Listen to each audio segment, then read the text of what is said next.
Good morrow, my royal subjects. I am the Dork Princess, and today is Earth Day! Yay! Now, I couldn't think of any good Earth Day specials to review. Well, there was SpongeBob's Last Stand, but I wasn't into it. And I couldn't think of any good songs about nature that I could sing. So I decided to celebrate by doing my first top 5 list! Yay! Am I whispering? Anyway, this first list... Alright, let's start with... Here's how the lists work. Until I learn how to edit, I don't know when I will, but until then, I will use transitions using images of the list entries. I'll use pictures I drew for the list entries as title cards and stuff. Well, not title cards, you know what I mean. Anyway, this first list I thought would be fitting because it's a game that takes place in the Earth. No. Okay. Undertale. It's Undertale. Undertale is a great game. Don't let the hype kill it for you, if it hasn't already. It's amazing. It's my favorite game of all time. I love, like, choose your own adventure stories like that. And today, I realized that the game is pretty dark, so I decided to count down my top 5 darkest Undertale moments. Now, of course, because it's dark, there will be Undertale spoilers. Spoilers to, like, all the endings and stuff like that. So keep that in mind. If you don't like spoilers, turn off the video now. I'm giving you 5 seconds. 5, 4, 3, 2, 1. Okay! If you're still here, great. Also, first spoiler, the first human, Kara. Keep in mind that I view Kara as male. Do not kill me, please. It's just my own silly personal opinion. Please don't get mad at me for using male pronouns when referring to him. See, did it right there. So, let's just start this already. Number 5. You can see it, right? 5. The first entry on this list is the flower bed at the start of the game. Yeah, kind of a weird choice, I know. But let's think about it for a second.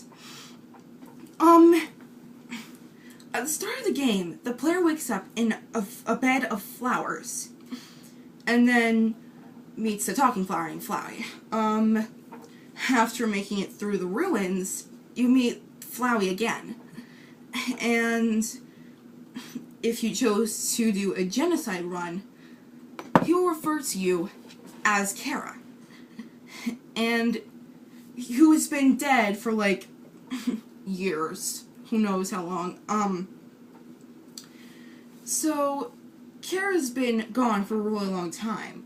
And Flowey wants to know how Kara's still alive, even though it's not Kara. Well, he came to the conclusion that their mother, Toriel, took Kara's corpse and carried it all the way to the area at the beginning of the game and buried it there. And seeing as this is,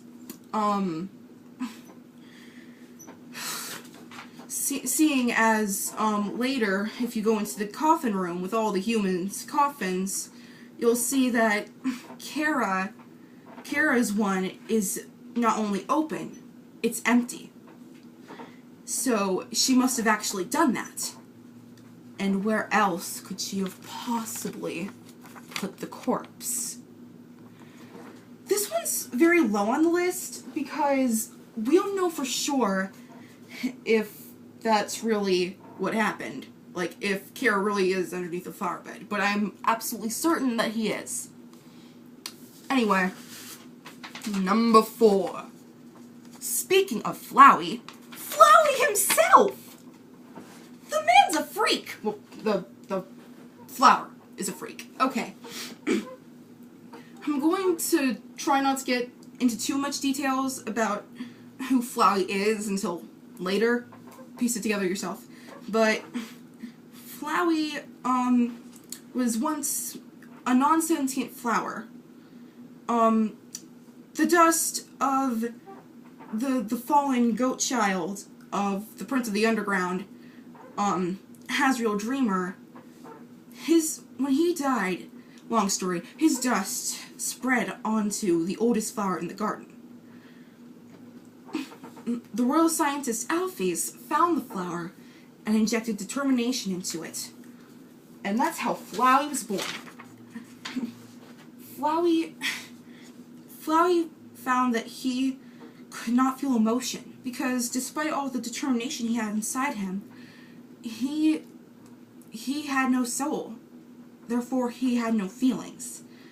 And he was fully aware of this. No joy, no sadness, not even any love. Just an empty husk. He even attempts suicide over this. He fails, of course, but, and that's how he finds out that he can save and reload checkpoints. And he can rewind time and do a bunch of resets and all that stuff. At first, he uses his power for good. He tried to help all these people with their problems, and tried to do all these different things in as many different ways as he possibly could. But he eventually grew bored of that, as people started to grow predictable. As in, like, what would so-and-so say if I said this to them? What would they say if I gave them this? So eventually, he took a darker approach to the whole resetting thing. He would kill people over and over again, without consequence ever. When the final human, the player, falls down into the underground, they take his power from him. But that doesn't stop him from being crazy. When you first meet him, he tries to kill you by shooting all of these friendliness pellets at you. And then after that, he knows everything you do. He watches your every move, lurking off screen where you cannot see him. And don't even get me started on Omega Flowey. Yeesh. Okay, Omega Flowey was what happened when Flowey absorbed 6 human souls. The 6 human souls that have been collected over the years after Kara's death and Azrael's death and bleh. Anyway, he absorbed the souls and he became this horrible abomination resembling that of a Madoka Magica witch. By the way, great anime, check that out. I digress. And he tries to keep you with him forever by like playing with you over and over again as the final boss of the neutral run. And he kills you over and over, and he sees and torments you endlessly. And he plans on never stopping. At this point, he views life as nothing more than a freaking game. Yeesh. That is dark. But not as dark as number 3, the Amalgamates. Remember the royal scientist I was talking about before? Yeah, her name is Alphys. I told you about her name. Anyway, Alphys, she not only injected determination into Flowey, she was assigned with the task of saving all of these monsters who had fallen down, i.e. were dying. she decided to save them by injecting determination into them. Determination is like the human, that stuff that human souls are overpowered with. I don't know why I didn't say that before. Anyway, Alphys injects the determination into the dying monsters, and it doesn't work at first, and she starts panicking.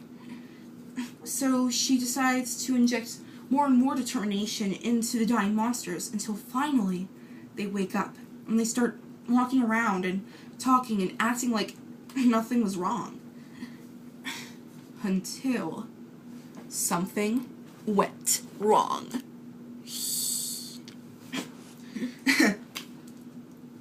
The monsters, they started to melt onto each other. And kind of like fused together. They became horrible abominations. The Amalgamates, who have lost their sanity and their sentience and all memory of their previous lives. They're just lost souls, confined in the true lab, where Alphys keeps them because she's too ashamed to admit to what she's done. In the true pacifist run, she finally releases them, and their families still love them the way they did before. It is still tragic what happened to these poor souls. Do they even have souls anymore? Or they like melt into one big mega soul? That's kind of gross to think about. I mean, I don't think you can kill them. I never tried killing them. I'm a pure innocent angel who can never shut up because we're at 12 minutes, people. 12 minutes. And this is a freaking top 5 list. Ugh. Thanks for watching. Acceptance is bliss. Stay tuned for part 2.